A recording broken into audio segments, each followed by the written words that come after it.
There is no thrill like that which comes to the exile when he stands again on his native earth. It chokes expression. Many times I have returned to the land of my birth, and always comes this hush of words, in deference to the full heart's mingled joy and sadness. So wrote the Reverend James Cotter on his return to Tipperary in 1929, from his adopted homeland, America. Like so many men and women before him and since, driven from these shores by famine, deprivation, and political strife, spurred on by the will to succeed in a new land, the Reverend felt this compulsion to return from whence he came. Even US Presidents Ronald Reagan and John F. Kennedy made this pilgrimage to the land of their forebears. So strong is the compulsion, this exile's hunger to return home, that each year thousands of Irish emigrants come in search of their roots, in search of their heritage. In 2 short weeks they attempt the impossible, to trace their family history, armed only with a few dates and perhaps 1 or 2 obscure place names. It's natural to seek an understanding of the past. History can help to explain the present and give insights into the future. The past is all around us, living and breathing in our architecture, culture, and art. Who can look upon the magnificent Book of Kells and remain untouched? Such treasures beg us to look deeper beyond these manifestations of the past, to create links with our own history.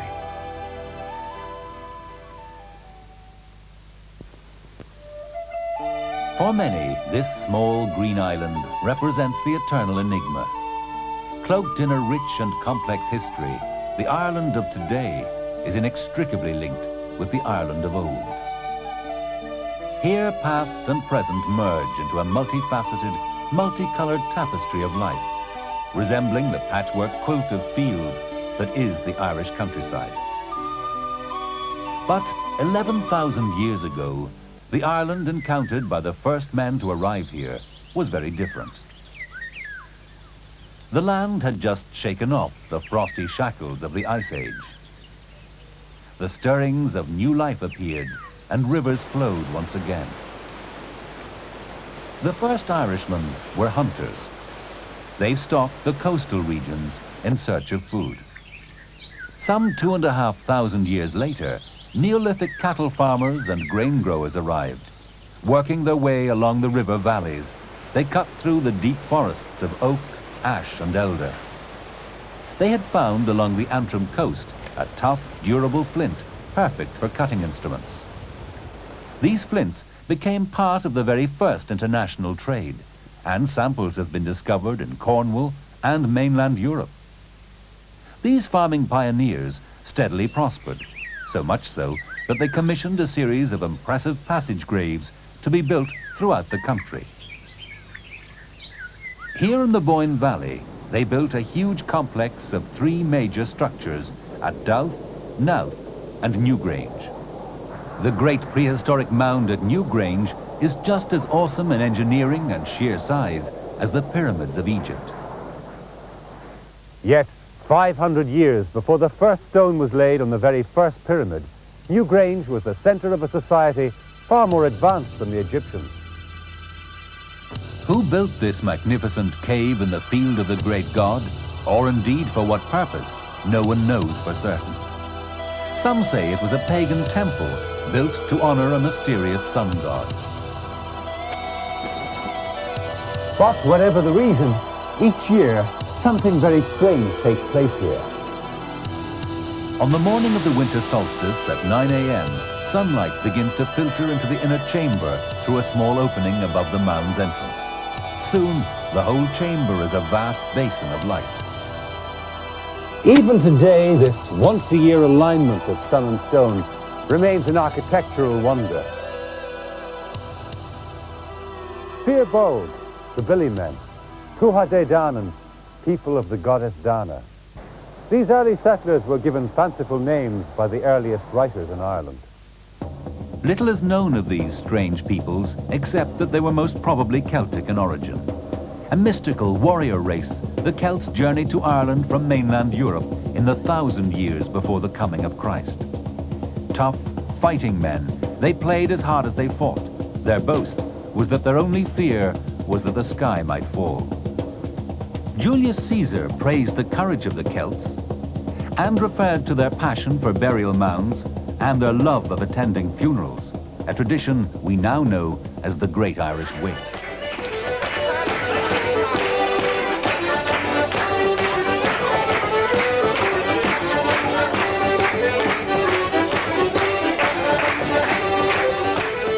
But make no mistake, the Celts were advanced for their time. They brought to Ireland its language, an advanced social order, and a complex legal system called the Brehon Code of Laws. The Brehon Code of Laws, of course, from the word breth, meaning a judge, breth meaning judgment, it was a customary code, as you might call it. It wasn't obviously built up through acts of an assembly or parliament or anything like that. It was rather something that was handed down orally from one generation to another, and probably was written down for the first time about the 8th century, 7th or 8th centuries. The greatest of all punishments, I suppose, for an Irishman was to be banned from his own people, because the two important elements in his life were the family, the finne, the large family, not the small nuclear family that we talk about nowadays, and the tua, which was, of course, the local state, as we might call it, about the size of, let's say, a quarter of an Irish county nowadays. And to be banished from one's family and one's tua was, of course, therefore, the worst possible punishment that could occur to him. Just how sophisticated the Celts were is shown by their building expertise. They lived in raths and crannogs. Raths are dwellings made from wooden constructions bounded by earthen walls.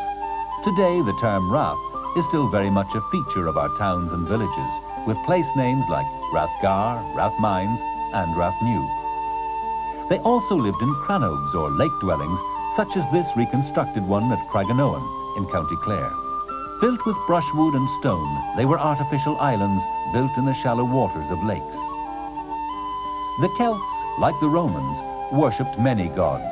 One of the most popular of these was the great god Lugh. You find the name of this Celtic god, Lugh or Lu, in many place names throughout Western Europe. Probably best known, I suppose, is Lyon in France, Lugh Dunum. You get it also, of course, in Leiden in Holland. It's supposedly at the basis of Liegnitz in Silesia. Possibly it's at the basis of the old French province of Leon and the Spanish province of Leon. I think possibly London is also taken from Lugdunum, Lugdunum, and of course we have place names in Ireland associated with them, probably the best known, Louth, County Louth. In fact, the Irish word for a leprechaun, or for these little rather strange preternatural figures that one associates with certain events in Ireland, is Luke Corpon, which is supposed to incorporate the name of this prehistoric and pre-Christian Celtic god. There is no written history originating from this period apart from ogham-stones. Thankfully, there was a great oral tradition that has left us two extraordinary epic tales, easily on a par with Homer's Odyssey. The Táin Bó Cúailnge, depicted in this modern mosaic at the Setanta Centre, tells the story of the Red Branch Knights, Cuchulainn the hero and Queen Maeve of Connacht. The story goes that Setanta, a brave young warrior, set out to join the Red Branch Knights, the elite force at the court of King Conor MacNassa. To pass the 100-mile journey, he hurled a ball before him. When Setanta arrived at the royal palace, he found a fierce dog guarding the entrance. With deadly accuracy, he drove the hurley ball down the dog's throat, killing him instantly. King Conor, instead of being angry, made Setanta a knight and pronounced him Cuchulainn, or the Hound of Ulster. St. Patrick features in a later epic, the Fenian Saga. As the might of the Roman Empire began to wane, so the Irish undertook raids into Europe to take, amongst other things, slaves. It was during one such raid that a boy named Patrick was captured. Whilst tending sheep for his master Mulca, he underwent a conversion to Christianity. After many long years, he finally escaped from Slemish Mountain in North Antrim. But he vowed to return one day and convert the pagan Irish, a feat he accomplished in the year 432. Today, St. Patrick is celebrated all over the world as the patron saint of Ireland. On his day, March 17th, everyone is an honorary Irishman, and parades are held from Dublin to Detroit, from New Ross to New York, and from Sligo to Sydney.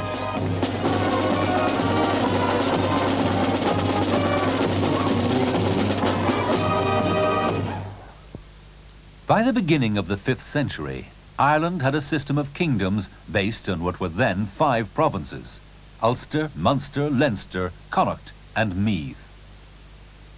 Meath is no longer a province, but it was here at Tara that the High King of all Ireland resided. Today, grassy mounds are all that remain of Royal Tara, where massive wooden buildings once housed the Fort of Kings, the Banqueting Hall, and the Fort of Synods. Around Easter time, a fire was lit here on the hill of Tara. A fire on what was, by decree, a night of darkness everywhere. St. Patrick resolved to go to the nearby hill of Slane, where he lit an Easter fire in breach of the king's decree.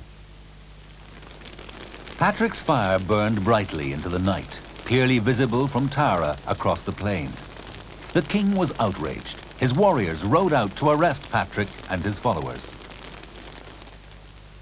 But the young Patrick made such an impression on the king that he agreed to have all his subjects converted to Christianity, though declining for himself the offer of salvation. St. Patrick's adventures, as told by the storytellers of old, may or may not be true. But he did establish churches, notably at Saul in County Down, Armagh and Cashel. He also went to Connacht, and it was here at Patrick that he was supposed to have fasted for 40 days and 40 nights. It's been a place of pilgrimage ever since. Along this route, the Abbey of Ballintubber welcomed the road-weary pilgrim, providing spiritual and bodily sustenance.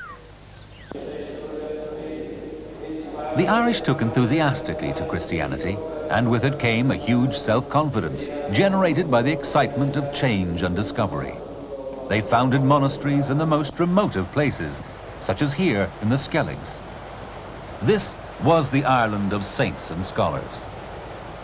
As the English art historian Kenneth Clark put it, Western civilization would have perished but for the fact that learning and study was kept alive in places like the Skelligs. Abbeys such as Clonmacnoise and Bangor became great centres of learning. Thousands flocked here from the continent, fleeing from a Europe laid to ruin by barbarian invasion. At the same time, Ireland was sending her sons abroad to preach Christianity.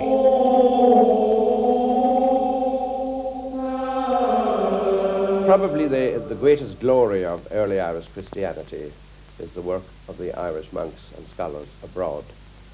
We're not absolutely certain, of course, who was the first to go abroad, but we do know who was the first big name, and that was undoubtedly St. Columba, after founding his monasteries at home in Derry and in Durrow in 563, to be exact, and we're pretty certain about that date. He left Derry and sailed for the Western Isles of Scotland, ultimately settling in Iona. So by the time of his death in 597, I should think a considerable part of Scotland had been converted to Christianity. Moving on from northern Britain to France, we come, of course, to the equally great figure of St. Columbanus, or Columban, almost the same name as Columba. And he arrived in Gaul probably about 590. They moved up northeast towards the Paris area, on to Meaux, ultimately to the Rhine, then up the River Rhine, where he probably composed his famous boating song, ultimately into Switzerland, and then we can trace his path through Switzerland.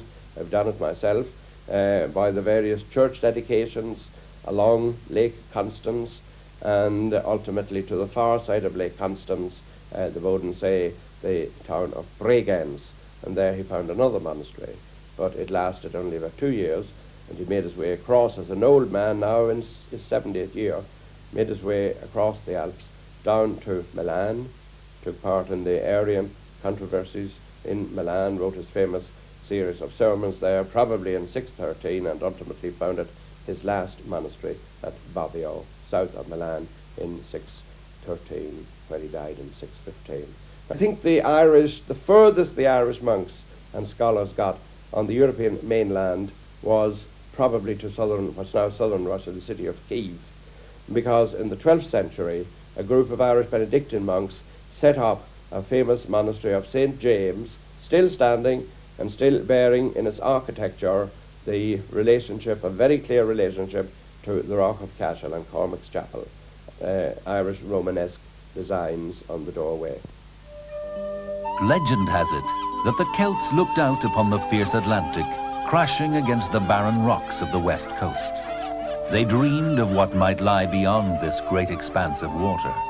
Their bards or poets spoke of the mystical land to the west, the land of eternal youth. Indeed, some say that an Irish 6th century monk, St. Brendan the Navigator, discovered this mystical land, the Americas. The English adventurer Tim Severin proved it possible by repeating the journey in a similar boat in 1977. This was the golden age of the Irish race. Amongst its treasures is the magnificent Book of Kells. The Book of Kells is a very old book. It contains the 4 Gospels of the New Testament in Latin: Matthew, Mark, Luke, and John. It is written on skin, not on paper. It is written in the days before printing. It's about 1200 years old. And it's treasured very much in Ireland because it is larger than the other manuscripts which have survived. Also, it is beautifully decorated. There is decoration and design on nearly every surface, and we think it was written by a community of monks. It is called the Book of Kells because it comes from a town about 40 miles northwest of Dublin. Some people say, what would the Book of Kells cost? What could its price possibly be? And we have to say, well, this treasure is a treasure of Ireland. It's a treasure of the world, really. It's priceless. The Book of Kells, although the most beautiful example of manuscript illumination, is just one of a number housed in Trinity College, Dublin. Many more magnificent treasures of this Celtic age are now on display at the National Museum. We are here in the National Museum in the Treasury, and many of these treasures have been shown in the United States and in Europe. And we have some new publications of these books, and of course the actual objects themselves. Behind me here we have the Cross of Cong, one of the more famous antiquities of Ireland. It was made in the 12th century for the kings of Connacht, the O'Connors, and it was found in Cong in County Mayo a little over 100 years ago. Other pieces include the Tara brooch, a very famous brooch which was worn by some king or chieftain in the 8th century. It is beautifully decorated, not only on the front, but also on the back. And with it, one can also admire objects such as the Ardagh chalice from Ardagh in County Limerick. It is also dated to the 8th century. Other discoveries and objects of merit include the bell of St. Patrick, and it is said that this bell was buried with him in his grave. And then later on, in the 11th, 12th century period, a very fine shrine was made in which this bell was kept. If the Irish took St. Patrick to their hearts, they were not so welcoming to the next visitors, the Norsemen or Vikings. The Vikings crossed the North Sea from Scandinavia in 795 AD. They had one motive: to plunder the rich monasteries and castles of Ireland. Their splendid boats sailed up the River Shannon, leaving death and destruction in their wake. It was to herald a wave of exploitation and invasion for the Irish. To protect themselves from attack, monks built round towers. From their outpost at the top, they could see for miles around and still remain well protected. For 200 years, the Vikings ransacked Ireland. until a warrior king emerged to save the day. King Brian Boru travelled the country trying to unite the chieftains against the fearsome Norsemen. Here at Armagh Cathedral, he had his name inscribed as Imperator Scotonian, Emperor of the Irish.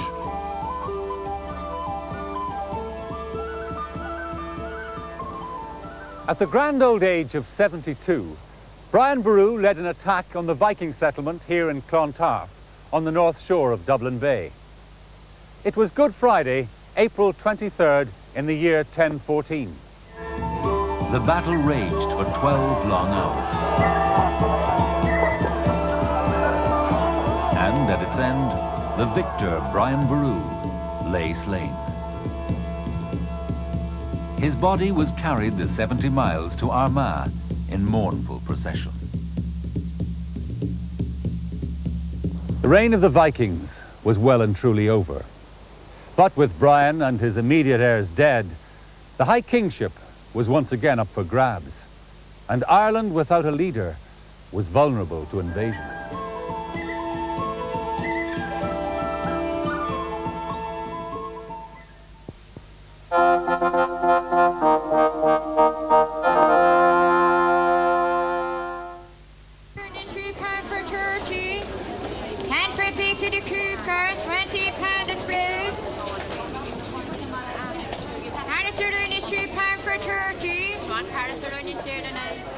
Who knows, had things gone differently on that fateful spring day, the Irish might now have been speaking Norwegian. As it was, we adopted the tongue of the second wave of invaders, the Anglo-Normans.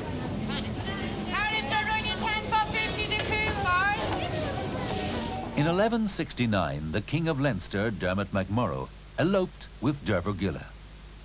Now, unfortunately, Derver Gilla was the wife of Tiernan O'Rourke, a close ally of Rory O'Connor, High King of Ireland.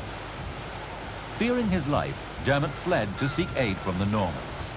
Their king, Henry II, dispatched a group of Norman knights from Wales to Ireland. Militarily, these Norman invaders were much better equipped than the Irish, who were, in any event, divided amongst themselves. Meeting little resistance, they rapidly established bridgeheads throughout the country. One of the more famous or infamous of these knights was Strongbow.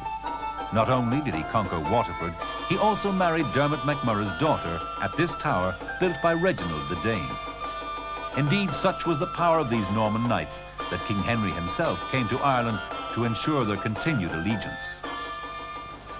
At the time, it must have seemed like a very low-key affair. The Irish were well used to frequent invasions. But this was the start of 800 years of struggle between Ireland and England. A struggle that even today dominates the relationship between the two countries. And all because of the elopement of a 40-year-old one-eyed woman called Derver Gilla O'Rourke. The Normans brought with them great skills in castle building, examples of which can still be seen today, like Trim Castle in Leinster, Carrickfergus Castle in Ulster, and Roscommon Castle in Connaught. Their agricultural methods were also very advanced, but their real contribution to medieval Ireland was their dynamism. Despite the Normans' virtual assimilation into Irish society, there followed years of strife between the two peoples, until gradually the English influence was reduced to a small area around Dublin, an area which, because it was surrounded by wooden paling, was called the Pale. But those Norman descendants who lived outside the Pale became, in the words of one Irish chronicler, more Irish than the Irish themselves.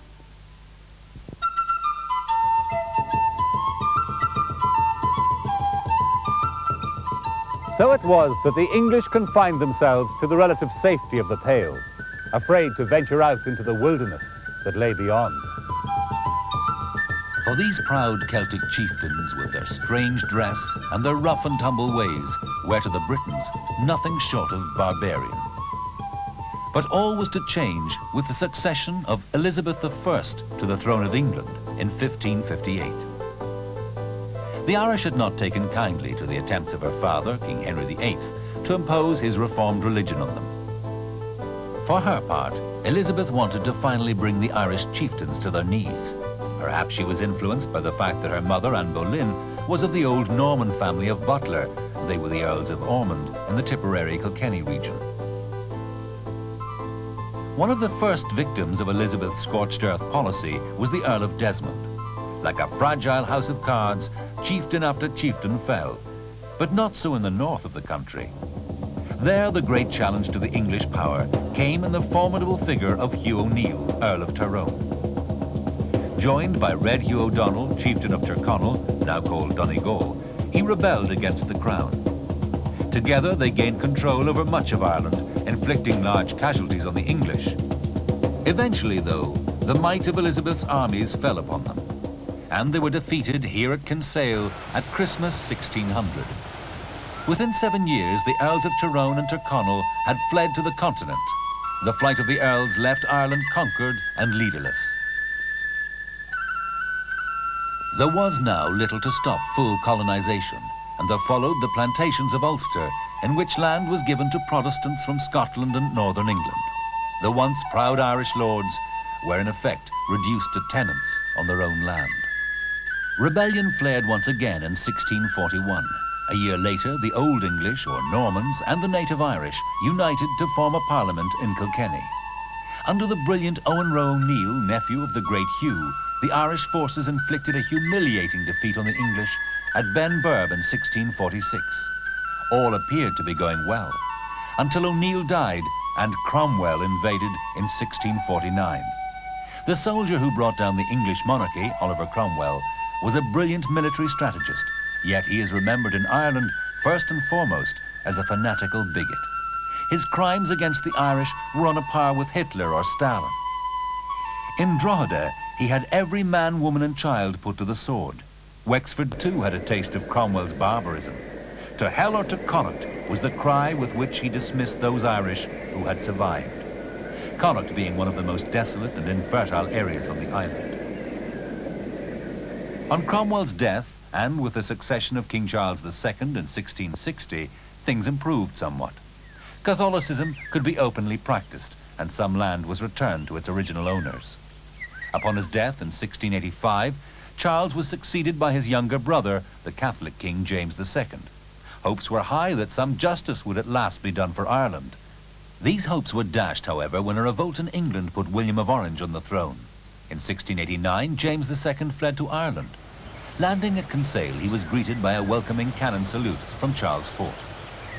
His forces, multiplied by enthusiastic Irish supporters, quickly occupied most of the country. But Ulster, with its strong Protestant population, held out against him, notably Derry, a city that had been completely walled around in 1618. Inside its walls, 30,000 people, mostly refugees, faced a slow death by starvation. Cats and dogs were sold for food at $1 each, around $40 in today's currency. For 105 days, the garrison held out until Williamite ships brought relief and raised the siege. At the same time, William and his army of Protestant, English, Dutch, German and French had landed at Carrickfergus. They moved southwards, all the while James and his army of Irish and French forces in their sights. At the famous Battle of the Boyne, the two kings met. A battle which is still remembered today by both sides of the religious divide, but for very different reasons. King William announced victory while James fled the country.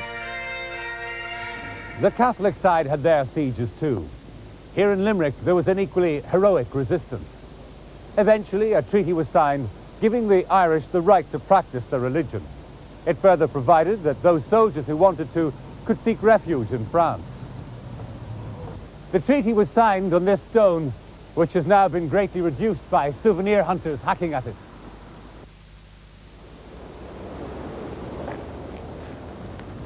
The treaty was, however, broken by the English, as one poet put it, ere the ink with which it were writ could dry. To this day, Limerick is known as the city of the broken treaty. In the aftermath of the 1691 treaty, 14,000 Irish sailed out to France to become the nucleus of what became known as the Wild Geese. For 100 years, until the time of the French Revolution, these and others who followed them were to be rewarded for their valor. On far foreign fields from Dunkirk to Belgrade lie the soldiers and chiefs, of the Irish Brigade.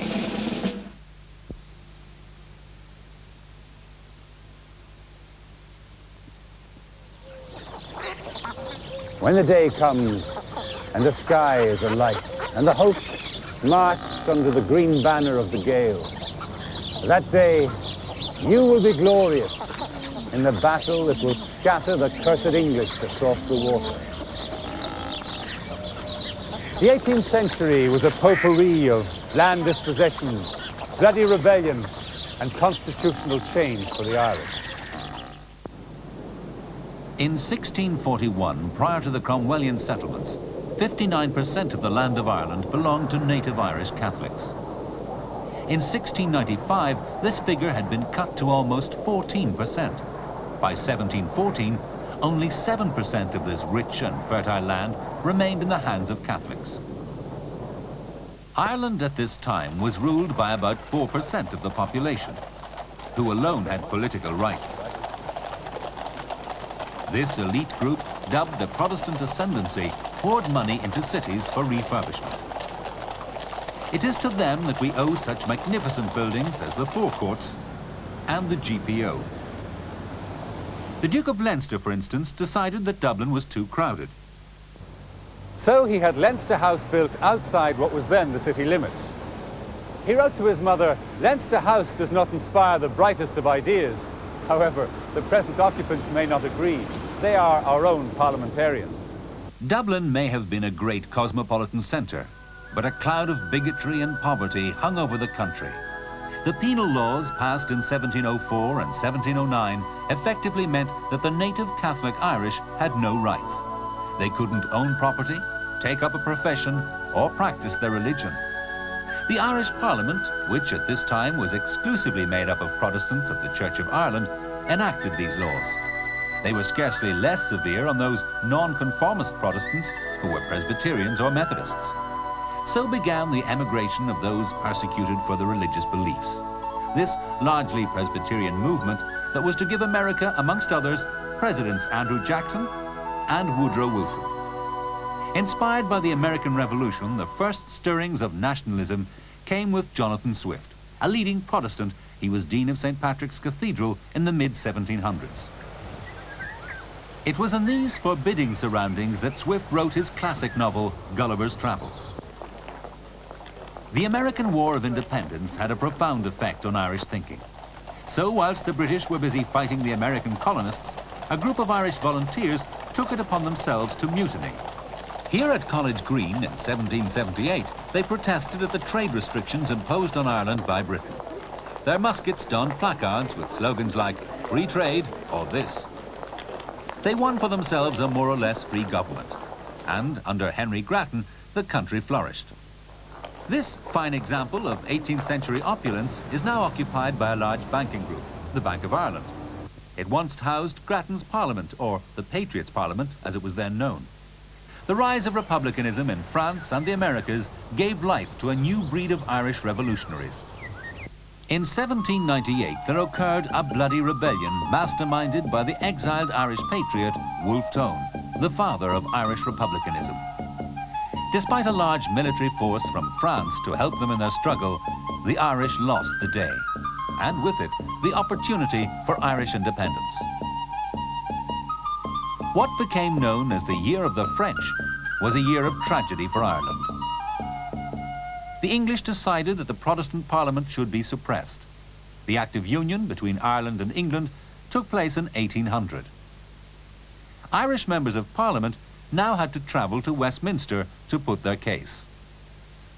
But just when the country seemed most broken, there arose the remarkable Daniel O'Connell. His first aim was to secure Catholic emancipation, and he could only do this by presenting his case at Westminster. Until O'Connell, the peasantry had voted as their landlords had directed them. Yet such was his charisma that he persuaded them to vote for him, despite threats of eviction. His election in 1826 forced Britain to rethink, and emancipation was granted in 1829. So great was O'Connell's reputation throughout Europe that when the Belgians were electing their king, many voted for Daniel O'Connell. O'Connell, in his attempts to repeal the Act of Union, held a rally here on the hill of Tara. But although more than 500,000 Irish people attended, the English were not influenced and the Act of Union remained. The failure of this movement was no doubt compounded by the Great Famine of the 1840s. Year after year, the potato crops failed, and the corn was taken in lieu of rent. At its end, 1 million Irish had starved to death. Visitors wrote of the horror they encountered. I saw sights that will never wholly leave the eyes that beheld them. Cowering wretches almost naked in savage weather. Little children, their faces bloated yet wrinkled with a pinkish hue, who would never, it was plain, grow up to be men and women. Yet another million emigrated to the United States. They brought with them the bitter memories of English rule, memories which were to influence American history for years to come. Among those who emigrated were the Kennedys and Fitzgeralds, forebears of John Fitzgerald Kennedy. Largely Catholic, these emigrants brought with them their religion and ideals, most notably their great sense of family and heritage. The famine, however, did not kill republicanism. A new organization, the Fenians, was founded simultaneously in New York and Dublin by James Stephens and John O'Mahony. 1867 was the year of the Fenian Rebellion in Ireland. The American branch also attempted to invade Canada from their base across the border. Both failed. But the flame of republicanism, which had been lit by Tone and carried by the Fenians, was to be rekindled 60 years later in the Rising of 1916.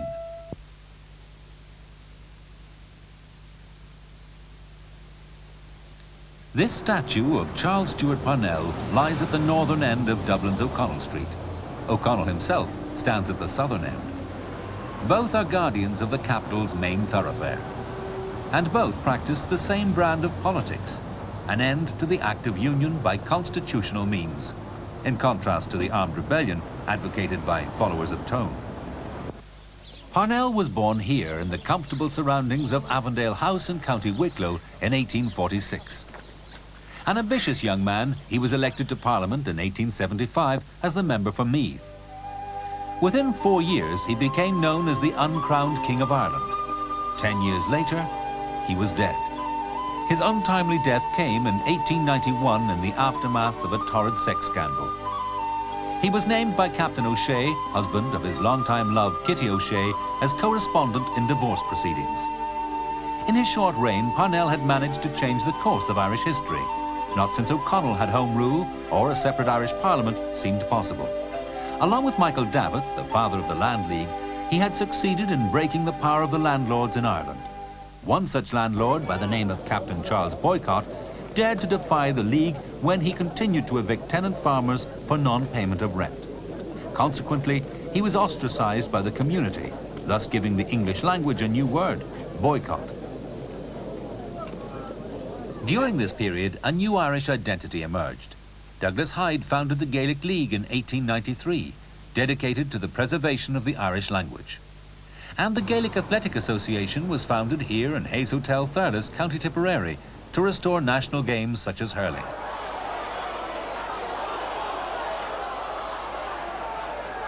Irish literature also witnessed a new renaissance. Names like George Bernard Shaw, Oscar Wilde, William Butler Yeats, Sean O'Casey, and James Joyce were destined to ring out throughout the literary world.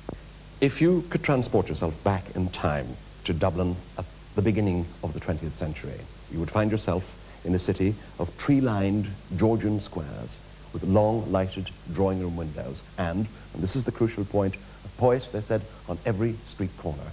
Dublin, remember, is the only city in the world that has actually bred 3 Nobel Prize winners for literature. George Bernard Shaw, the playwright, William Butler Yeats, the poet, and the modern playwright, still alive in Paris, Samuel Beckett. Before them had gone the tall, elegant shadow of Oscar Wilde, whose family lived in the corner of Merrion Square, number 1 Merrion Square, beautiful house with wrought iron railings. And yet to come was the extraordinary, bespectacled, cantankerous figure of James Joyce, who was to revolutionize the novel in English. And here you had, in this city, in this small city, the second city of the empire, admittedly, but a small city, here you had, compressed into 20 years, one of the most remarkable renaissances of all time, the equivalent in poetry, in prose, in drama, of the Renaissance in painting that had happened in Italy centuries earlier. But it seems to me much more fun, much more alive, with tremendous verve, enthusiasm, and inventiveness, and all in English literature. On the Home Rule issue, as it came to be called, all was going well. Ireland was to have her own parliament with the repeal of the Act of Union. But September 1914 saw its postponement as World War I broke out. The majority of the island, north and south, supported Britain during the war. But there were those who did not. The 1916 Rising has become a cornerstone of Irish history. It was on Easter Monday 1916 that 1,000 men gathered here at the General Post Office in Dublin. Horrick Pearse read the proclamation to bemused passers-by. We declare the right of the people of Ireland to the ownership of Ireland. The Rising had begun.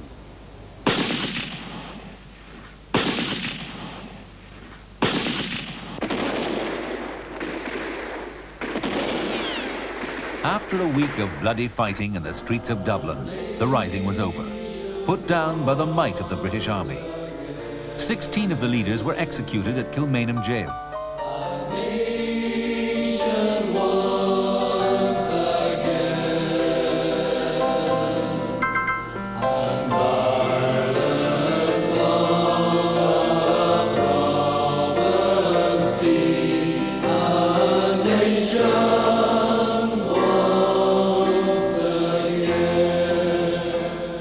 The mood of the country turned, and thousands flocked to join the cause of an independent Ireland. A 4-year struggle commenced in which the British tried to quash the revolt using the notorious black and tans, so called because their khaki jackets and black trousers resembled the markings of the famous pack of Limerick hounds. The rebels, in the form of the Irish Republican Army, or IRA, led by Michael Collins and Eamon de Valera, developed what was then a new tactic: guerrilla warfare. After the general election of 1919, those Republicans who had been elected chose to stay in Ireland. They established here the first parliament, or Dáil, since Grattan's parliament. The Mansion House is now the residence of Dublin's Lord Mayor. It was a time of great bloodshed for Ireland, and atrocities were committed by both sides. Finally, world opinion forced the British government to seek a settlement with the Irish. A treaty was signed between the English, led by Lloyd George, and the Irish, led by Michael Collins, in December 1921. It effectively gave dominion status to 26 of the 32 counties. The other 6, known as Northern Ireland, was given a form of limited self-government. To its signatories, led by Michael Collins, the signing of the treaty was a necessary concession to achieve peace. To the Republican members of the cabinet, led by de Valera, it was a sellout. Ireland was not and would not be free until all her people had been freed from British rule. A bloody civil war broke this fragile peace. Collins' Free State Army prevailed, although he himself was killed in an ambush by the anti-treaty forces. The resultant government, led by W.T. Cosgrave, ruled the country for 10 years, initiating many reforms. De Valera succeeded Cosgrave in 1932. A renowned world statesman, he was acting president of the League of Nations for a time. Upon the outbreak of World War II, he made the decision to keep Ireland neutral. De Valera's vision of Ireland has been quoted by many in latter years.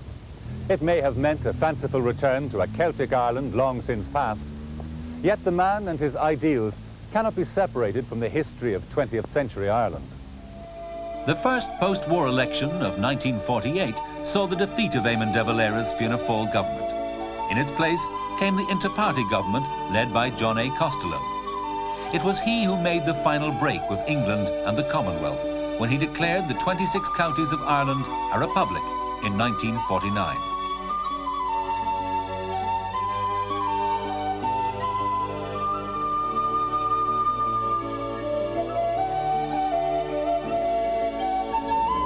So was born the modern, free and independent state of the Republic of Ireland.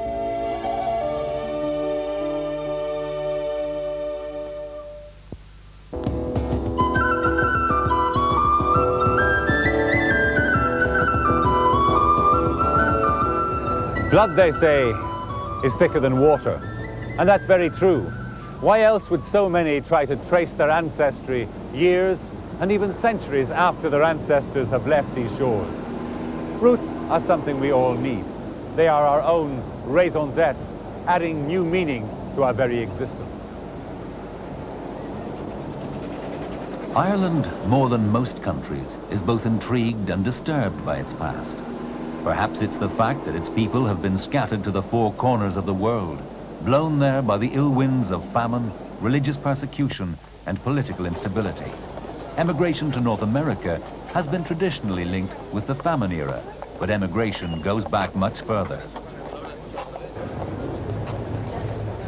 When Columbus first set foot on the shores of the New World, he had with him William Erris, a native of County Galway.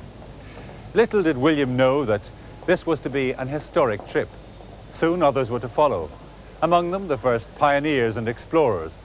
Indeed, prior to 1700, 100,000 Irish traveled to the colonies of North America. In fact, the Irish were to play a significant role in the birth of the American nation. The only Catholic to sign the Declaration of Independence was one Charles Carroll, whose family had settled in Maryland in 1688. And there was a large Irish contingent in Washington's army during the War of Independence. America was not the only fortunate recipient of Ireland's talented youth. The flight of the Earls and the wild geese during the 17th century had sent many Irish chieftains fleeing to the continent. Others went as far as South America. Today, a number of Argentina's famed ranchers can claim Irish descent. During the 1800s, there occurred the phenomenon of transportation. Many Irish were transported in chains to Australia for petty crimes such as stealing a loaf of bread, a fact of which most modern-day Australians are proud. Canada, New Zealand and South Africa also feature prominently in the unfinished catalogue of Irish emigration. But let's not forget Britain's role in Ireland's sorry tale of mass emigration. Many Irish exiles built a new life for themselves in cities like London, Liverpool and Manchester. Generally, the Irish abroad have overcome the twin obstacles of poverty and prejudice to become valued citizens of their adopted land. Few can forget their past, a love of Ireland and a sense of its unique history. Many travel to Ireland each summer in search of their ancestry. If someone is interested in doing their ancestry, I think the most important thing to do is not to start with research in Ireland. You have to take your generations step by step, working from your own generation back to your parents. The important things are always birth, marriages, and death in family records. For example, you want to know, say if you know that your grandfather was born in Ireland, say County Cork, you don't want research to start there. You want to find out exactly what his relevant ages were. Find out as much information you can in your home country first. Now, there are several sources people can check in their countries.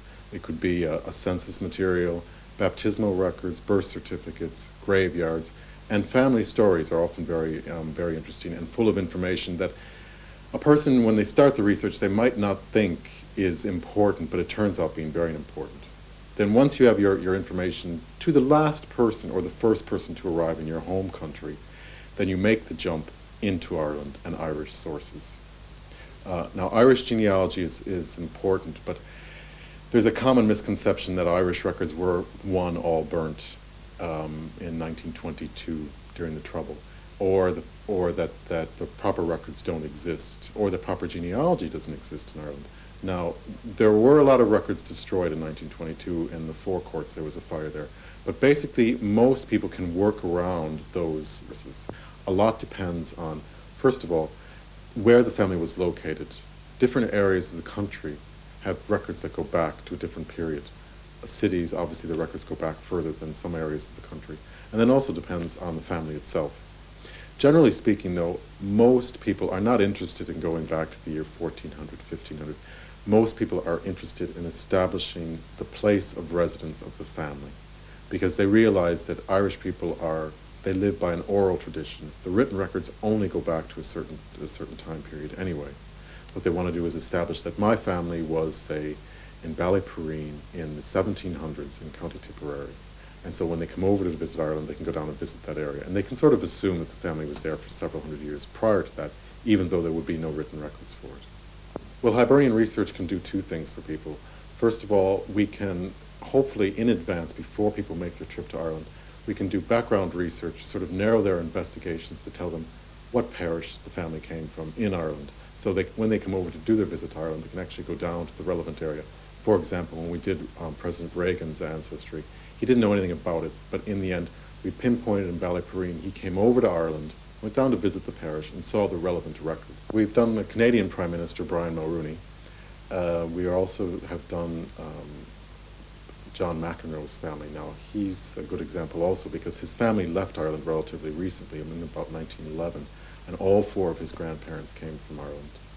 And then someone like Patrick Duffy, we also did his ancestry. If, on the other hand, people are interested in doing some research themselves, what we can do is when they arrive in Ireland, they can contact Hibernian Research, and we can advise them of where to start doing their research work. A lot of people are interested in actually working through the archives themselves. This is half the attraction of genealogy, is that people like to get in there and do some work in the archives, the manuscripts, and sort of do their own family. We can advise them step by step when they come to Ireland, so they can just ring us or contact us in advance and let us know that they're coming. People should just make sure that they realize that it isn't always just the Irish-sounding names that are Irish. We get examples all the time. We've just completed James Wright's ancestry, who's the Speaker of the House of Representatives in America. We've done his family, and the names are Wright on one side and Hannington on the other. It's not a particularly Irish-sounding name, but you don't necessarily have to have an Irish-sounding name to be of Irish ancestry. Ireland also has a policy where if you can prove your grandparents were born here, that you can claim dual nationality.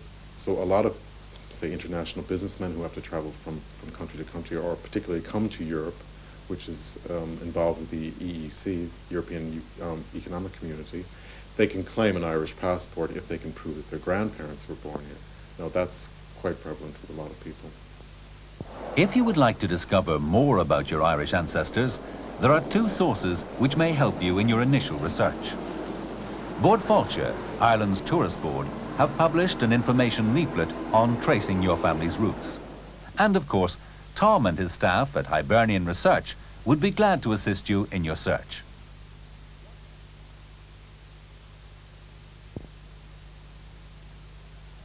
I hope our program has awakened in you a sense of pride in your heritage, and perhaps a hunger to know more about your own family's roots. Why not come and visit the land of your forefathers, the Emerald Isle, the Ireland of the Céad Míle Fáilte?